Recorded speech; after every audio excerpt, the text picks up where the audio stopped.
Morning, everyone.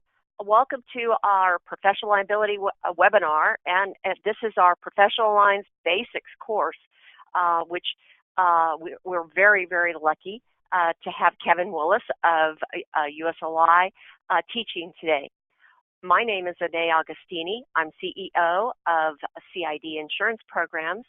Dan Mulligan is our professional liability underwriter with CID, and then Jacob is our marketing specialist. And he's going to be working everything from behind the scenes. So let's get started. Let's start by talking about what do we want to learn. We've got 45 minutes. We want to be able to better understand E&O, because I know this is a more sophisticated, more intense coverage to learn. And best way to start is by understanding the difference between general liability and professional liability, which Kevin will take a lot of time on. And then, who needs E&O and why is it important? And let's look at the legal side of E&O coverage. What does an E&O claim look like? And I think that's helpful when selling E&O. So take it away, Kevin.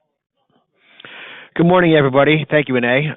So what I thought I'd first do is get into general liability. Where does it stop and where does E&O pick up? A lot of people think that if they have GL coverage that they're going to be covered for everything. A one policy fits all type situation, and it's so not the case. As a matter of fact, GL policies specifically exclude E&O type claims. So let's see, where does the GL stop? So basic GL, you guys mostly, I would think, know this, is bodily injury and property damage as a result of the organization's operations.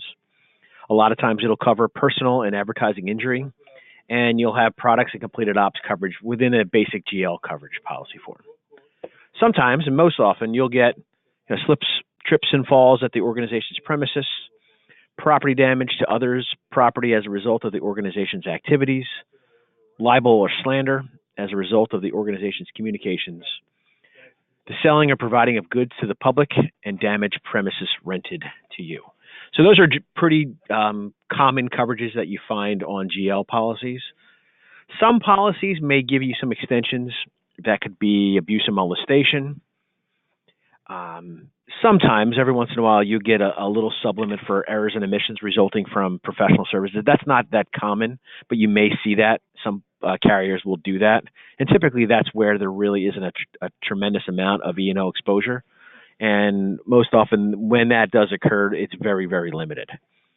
You will see some HNOA or hired not owned on GL policies, and you will see most times off-premise will be covered. Sometimes you have policies that are limited to premises only, but sometimes you have off-premises covered as well. And then you'll have some host liquor and some special events covered sometimes on GL policies. Things that are typically not covered on GL, and this is kind of where you want to focus, at least for this webinar. A lot of times you'll have your auto and watercraft liabilities, a separate policy, workers' comp, separate policy, liquor liability, separate policy, pollution, separate, EPL, and that's a whole nother product line that we won't get into much today, but that's definitely best served on a standalone policy or one that's, together with maybe a D&O policy. Data breach, which is always the hot topic, and people think that data breach may be covered on a GL policy, but it's not. So those are things that are most likely not covered by your GL policy. What you want to look out for on these GL policies is there an exclusion for abuse and molestation? Is the policy limited to just the premises, or does it cover, where the person, let's say you have a consultant, the last thing that you want is a policy limited to their office, because that consultant probably is going place to place and really wants to be protected for any type of GL type of claim that they may have. You want to make sure that the classification is not limited to certain activities, and making sure that everything that the insured is doing is covered under the policy. And that's not just GL, that's going to be on professional too. And the most common one that we see on, BOP forms or GL forms is a professional services exclusion. And that's kind of why we're here talking today. So let's go into it. How does errors and omissions coverage complement GL coverage? All right, so first we probably need to get into what is a professional? What do you need to qualify for professional liability. And I would tell you this: a professional is someone who has a specific talent. That talent, they rely on that talent for their livelihood. That's how they make their money. Typically, this is an intellectual ability versus a physical skill. So football players really don't necessarily need professional liability where a doctor would. There's specialized training and education, and usually there's a continuing education requirement for those that need professional liability, but that's not always the case. But specialized training is definitely something that you see. It's really knowing more than your neighbor. It's that standard of care. A lot of times, there's a licensing or certification type of situation that occurs in professionals. So if you're a real estate agent, you're licensed, or if you're involved with insurance, if you're an insurance agent, you're licensed, you need continuing education. Those are the things that really make you a professional. Again, special skill. A lot of times, people will think of the traditional ones who need professional liability. Your doctors, your dentists, your lawyers, your architects, engineers, mortgage brokers, insurance agents, accountants. Those are all typical ones that people automatically think, hey, malpractice, they need professional liability. We're going to go through a bunch of different classes that they also need professional liability. And it's amazing how big this market is, because a lot of times professional liability is a contract requirement. And I can tell you that more often than not, especially on some of the smaller ones that we look at, the reason why these are bound is not because the insured or the applicant is concerned that much about their exposure, although they have it. They're not that concerned. They're always more concerned with GL because that's how they're conditioned. But really, a contractual requirement is what generates the interest. And the nice thing about that from an agency perspective and a carrier perspective is that we know they need it. So they have to bind it. Not only do they have to bind it, but they have to keep binding it because of it being claims made. And we'll kind of talk about that a little bit as we move forward here. What you're going to see is professional services. This is really important with professional liability, is on a declarations page, you're going to see what's covered by that policy. So, and it's really important that you, the agent, stresses to the insured that let's make sure that what we're putting as the description of operations is actually what they're doing. If you put on the description of operations the services performed by the insured, services as a management consultant for a fee, the person's a doctor and gives medical advice, there wouldn't be coverage on the professional liability policy for services as a doctor because it's not listed on the declarations page. So something to really focus on. So really the legal foundation for E&O in most cases is negligence. So in order for negligence to be proven, the following must exist. There has to be a professional duty. So it's that higher standard of care.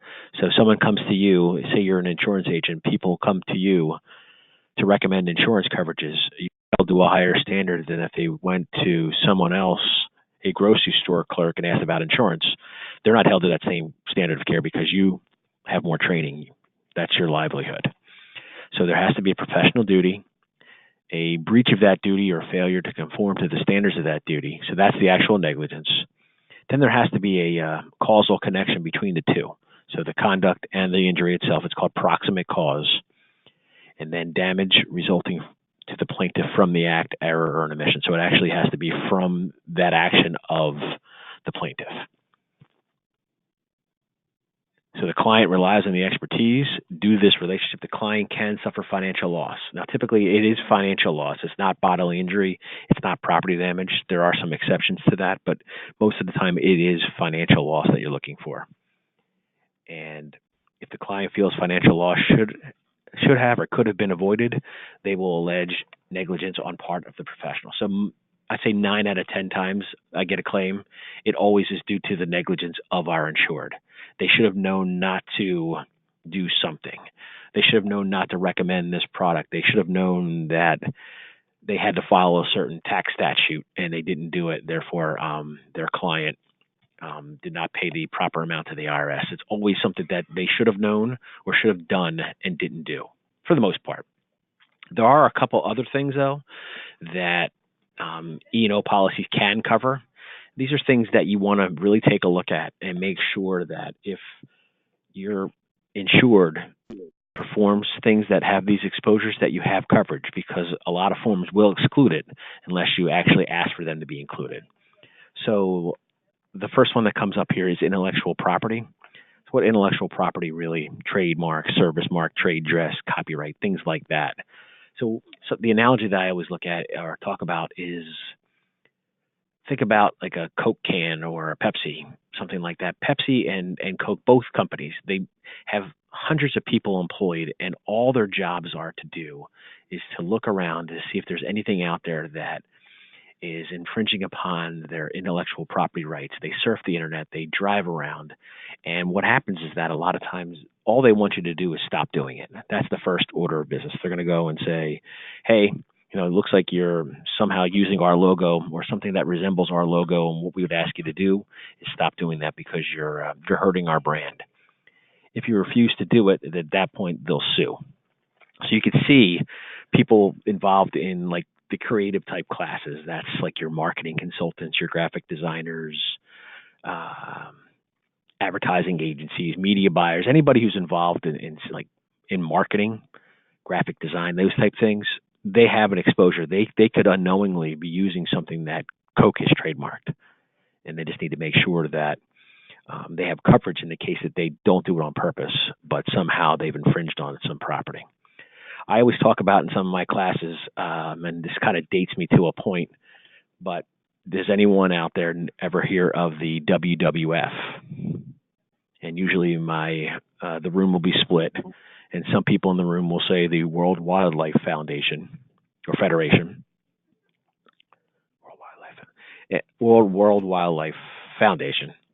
And others will say the Worldwide Wrestling Federation. So there's two different things under the same acronym, WWF. Now, most people will then know, the ones that said WWF being wrestling, they now know that that is now WWE, which is Worldwide Wrestling Entertainment, I believe. And as you could imagine, there was a long-standing battle for years over who owned the rights to that WWF.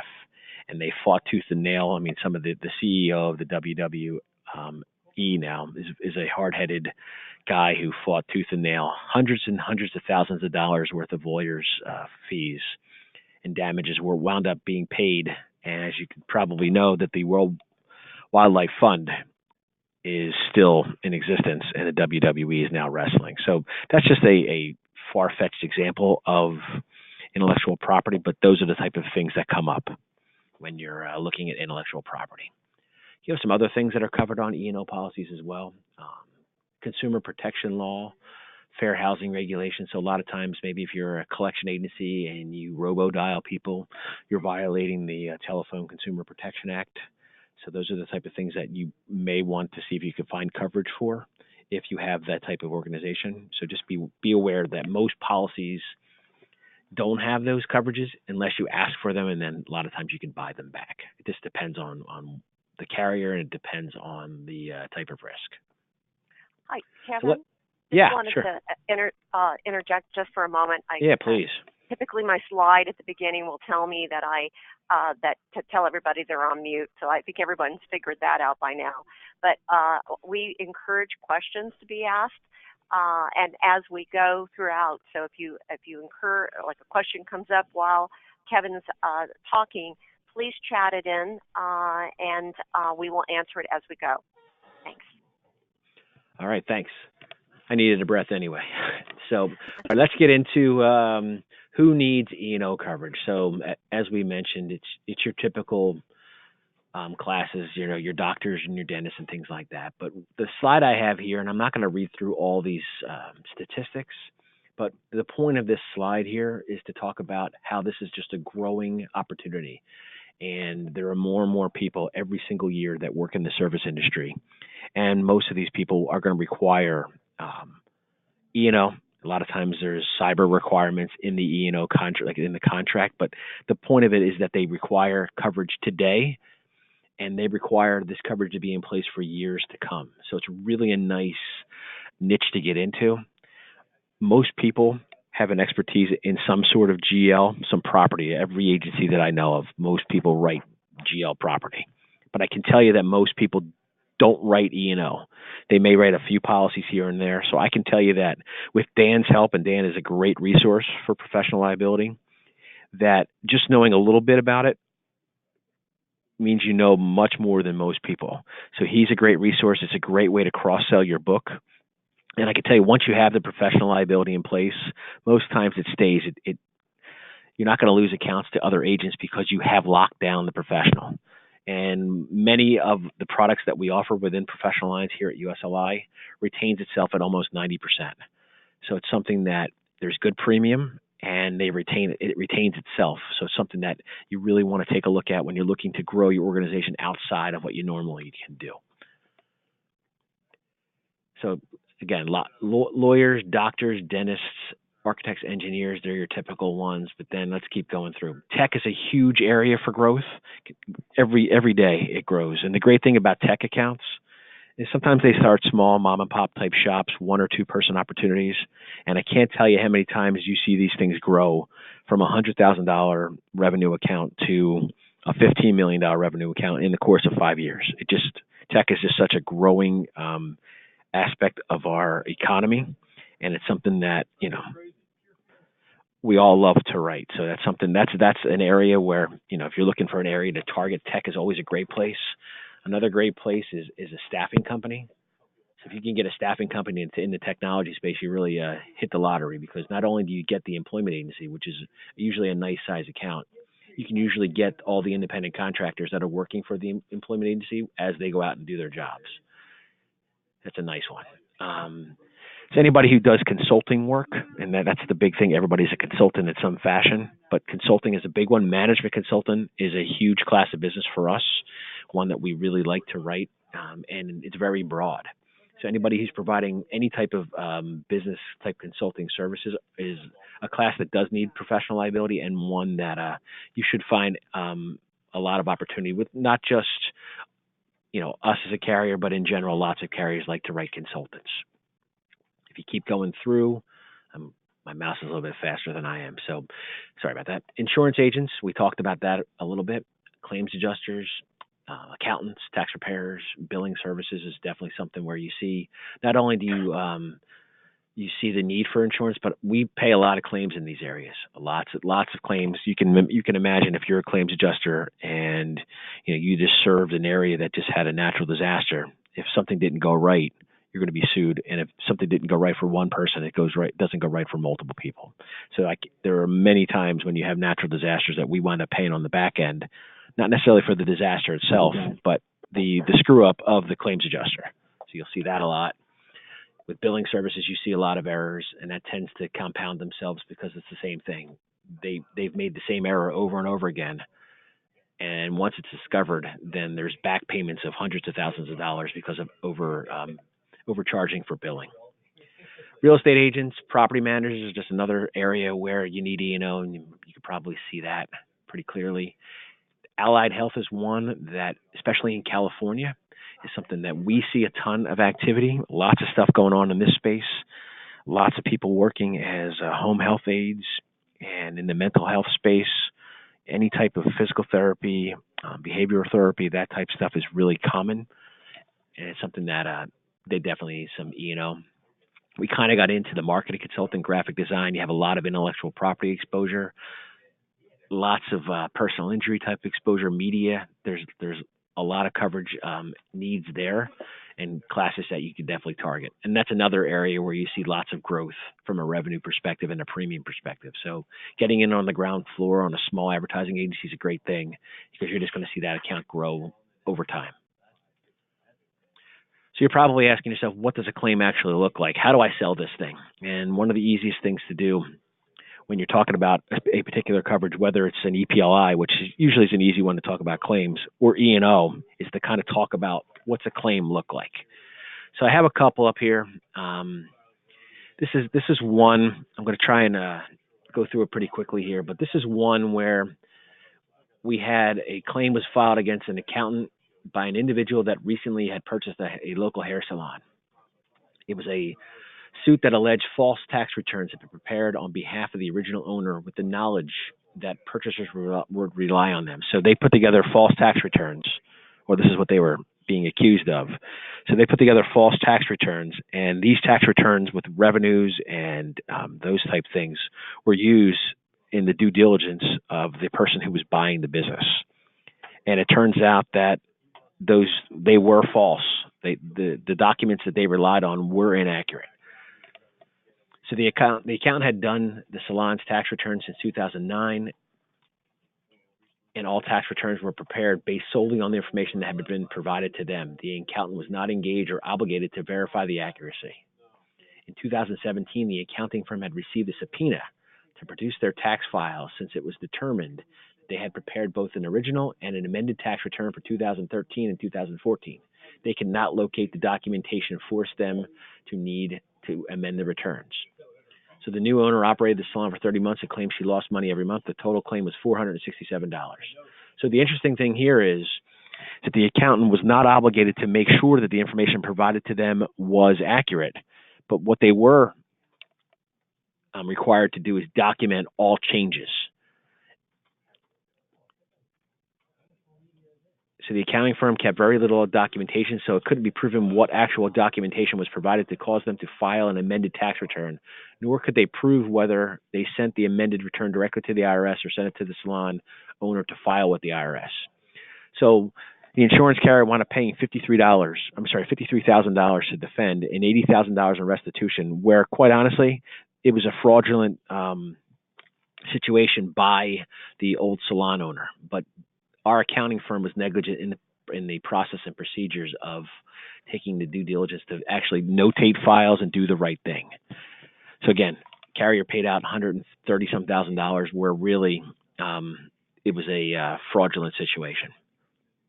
There's another one here. This is one that you see quite often in this space for background checking firms. So the background screening firm was sued for attributing 6 criminal convictions to the plaintiff, resulting in lost wages and mental anguish, which is a favorite term when people put in professional liability claims. The firm used a vendor's database for the background check, which picked up data on another person in another state with a very similar name. You see that all the time, John R. Smith versus John L. Smith. Without verifying, they simply passed on the false information without noticing that the middle initial and state were different. So right there, they were held to a higher standard. Their job is to do the background check, and they couldn't do something as simple as verifying that the information that came back from the database was incorrect. The plaintiff, who had been arrested on car theft charges in 2004, applied for employment at a car dealership, and on the application indicated they had never pled guilty or no contest to a crime, or had been convicted of a crime. He provided inaccurate times that he had been employed at other dealerships, and ultimately acknowledged that he did not read other critical language on the application. So the plaintiff actually was someone who had been arrested, who had really shaky employment history, and he basically admitted all that. But still, he claimed lost wages and mental anguish. He demanded $100,000 in damages, $86,000 in punitives, and $13,000 in fees and costs.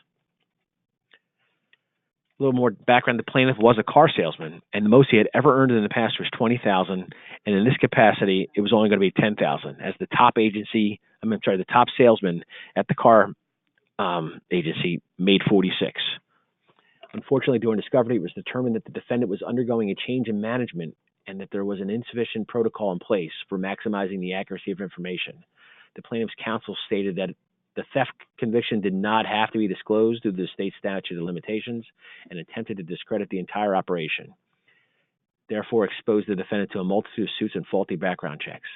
The case was ultimately resolved for about $60,000, but the case was resolved because the insurance carrier, being us, we knew we were going to lose, because it was obvious that they were going to win on the fact that they were held to the higher standard of being a background checking service, and there was all kinds of protocols in place that were not being followed. So even though he never would have earned $60,000, probably would have taken him years to do that, he still earned $60,000. So that's the kind of stuff, interesting claims, but things that happen in the professional liability space. I went through that pretty quickly. Does anyone have any questions? If you do, please feel free to go ahead and type it in the chat function there. I'll go ahead. I'm sorry. Are your slides moving? Oh, Are down they they moving now? Yeah, sorry about Yes. that. I apologize for that. Yes. So let Okay. me go a little, I read a lot of the slides there, but I'll go through a little bit slow. So you can see this is the end of the accountant ones. Got it. Okay. And there we go. All right. That's the one you were talking about. Yeah.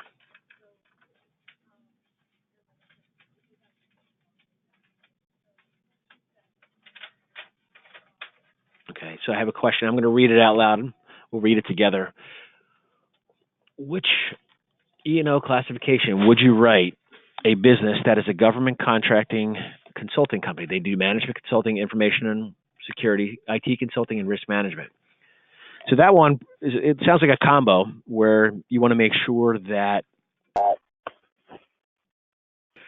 all aspects of what they're doing is covered. So there's a little bit of tech consulting in that. There's some management consulting in that, risk management. So I probably would write this as a management / IT consultant. Put it all in one policy together, and that would be something that we would love to write. The trick is when you're working with the government is really what they're doing for the government. So from the tech aspect, you want to make sure that, or we want to make sure that they're not really involved in weaponry and things like true engineering type of exposures is where we would have concerns. But that's something that, management consulting, how to get through the government's red tape on getting contracts approved, that type of stuff is something that there's absolutely exposure, but it's something that is definitely insurable. Question, are you going to go over professional liability for contractors? That's not a bad area to look at as well. Typically, I mean, for what type of you're talking general contractors? Probably. Probably general contractors? Yes, and that's you may not be a market for that. Yeah, we're not, but maybe Dan can talk to that. Yes. Yes. Yeah, I can answer that really quick. We do have several markets available for contractors there. I just did a roofing, just quoted a roofing contractor earlier this week or last week there. They have a couple of unique exposures there. A lot of them are written on what's called the architect an A&E form based on the contingent bodily injury, property damage exposures on them. But we definitely can write those. And if you have any questions on that, just email me direct, or I'll get back to you and go over that with you. Perfect. That's a good Keep question. them coming. Yes. Any other questions? Does not look like it. So one more. We have one more coming. Hold on. We do. Good. Yeah, don't talk too soon. Dan, I'm going to let you take this one as well. Right, lawyers, right now is very difficult. The premiums are going skyrocketing. A few years ago, minimum premiums used to be in like the $2,500 range. Right now, I'm seeing minimum premiums closer to the $4,000 range there, and on up. There's very limited markets. A lot of times with a lawyer, they're using their organizations that they belong to get different quotes. But in general, minimum premiums now for some of the smaller law firms are probably in the $4,000 to $5,000 range. They seem to go up about 20% every year. Okay. Thank you for going over that, Dan.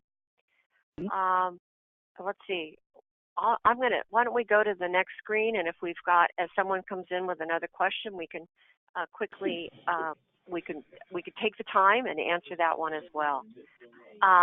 So wanted to make sure that everyone knows to go to our website. We have lots of marketing tools. You'll see our upcoming webinars, and we've got a survey that's very only a few questions, but it's really important for us to get feedback from you. So I encourage you to just take the survey after the webinar when you receive it, because we're trying to find out what days of the week are better for you, what time of the day is better for you with these webinars, so that we can make it as convenient as possible. We will be sending out a link to this webinar. It will be posted on our website as well, and you will be able to watch it as many times as you want, or share it with others in your office that you'd like to have them know more about it. Dan's ready to assist you with your professional liability needs. He's seasoned, very experienced, so if you've got a submission, send it on to submissions@CIDinsurance.com, or you can email Dan at Daniel@CIDinsurance.com, or you see his phone number, 619-593-2019, if you want to contact him directly. Thank you so much for joining us, and I wish you all a good day. Thank you. Bye. Thanks, everyone. Bye, everyone.